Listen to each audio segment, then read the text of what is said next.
Welcome back to the channel, movie fans. Today, I'll be going over the action film Nobodies 2. Nobodies 2 is a 2025 American action thriller film directed by Timo Tjahjanto. It's the sequel to the 2021 film Nobodies, and it stars Bob Odenkirk, Connie Nielsen, The RZA, and Christopher Lloyd, reprising their roles from the first film, while John Ortiz and Colin Hanks, along with Sharon Stone, plays new characters.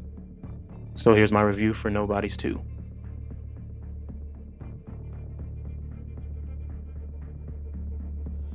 After the events of the first film, Hutch has to go on an assignment for the barber as an assassin to pay off debts he owes after destroying a Russian bank.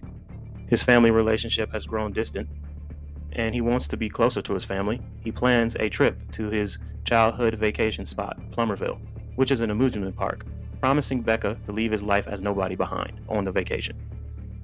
While at an arcade, Hutch's teenage son, Brady, gets into trouble after a teenager, Max, destroys a plush meant for his younger sister, Sammy.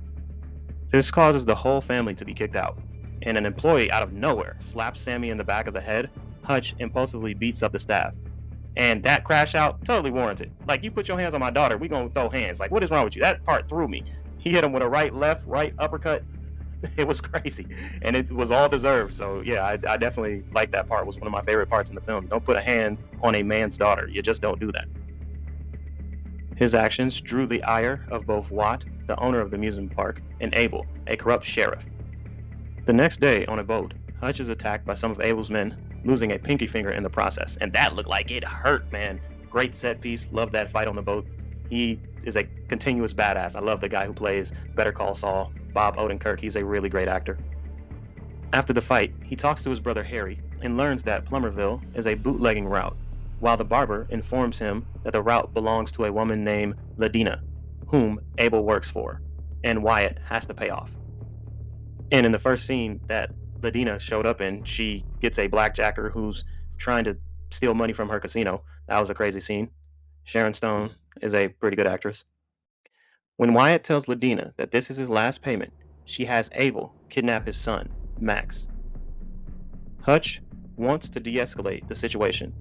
He goes to Abel and tells him that his family will leave town. But when he sees the kidnapped Max, he decides to rescue him and burns a stash of Ladina's money and drugs, scaring Abel in the process. And that scene was crazy. There was this one fight where it led onto a table saw, and Bob almost got his head cut off, man. It was crazy. But he fought his way out. Pretty badass scene. Hutch and Max head to an old lodge where Brady and Max reconcile, while Becca is angry that he couldn't keep his promise, not getting into any more trouble. She tells him that she's not going anywhere and he must fix the situation. He and Wyatt reconcile and prepare the amusement park for Ladina's arrival, with the assistance of Harry and David. And my favorite part of the film was probably the RZA having a samurai battle with a dude with a machete, and he damn near decapitated him. Crazy. It was insane how that scene went down. Really great. Abel is executed at Ladina's command for being an annoyance, while most of her men are killed by Hutch and Wyatt, and in some super inventive ways. They set up some springboards with knives in them, and they had the ball pit wired with explosives, and also there was a scene where they were sliding down the slide, and this one dude got his crotch impaled by knives. It was insane. The set piece at the end of the movie was insane, but it was really cool and very well done. Harry kills all her henchmen at the lodge, Wyatt is shot in the leg, and David is knocked unconscious. Ladina attacks Hutch and is tranquilized in the eye by Becca. David recovers just in time to blow up the park, killing Ladina and the rest of her men, and they got out of it scot-free. It was a decent movie. After being interrogated in an unknown hangar, Hutch and Becca are freed on the orders from an anonymous source. Later, their family watches the visual album of their vacation. While Nobody 2 excels in many technical and entertainment areas, it struggles to recapture the emotional complexity and narrative surprise of the original. The brilliance of the original Nobody doesn't just lie in its kinetic action, but its ability to blend genres thrills with genuine emotion and surprise. All in all, I have to give Nobody 2 a solid 6.5 out of 10. Really good popcorn flick. Really enjoyed Bob Odenkirk's performance.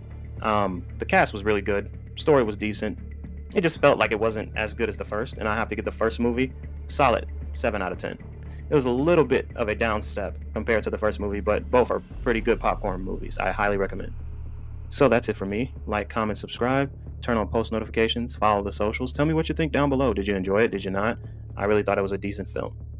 Until next time, YouTube, I appreciate you listening this long. We are out. Peace.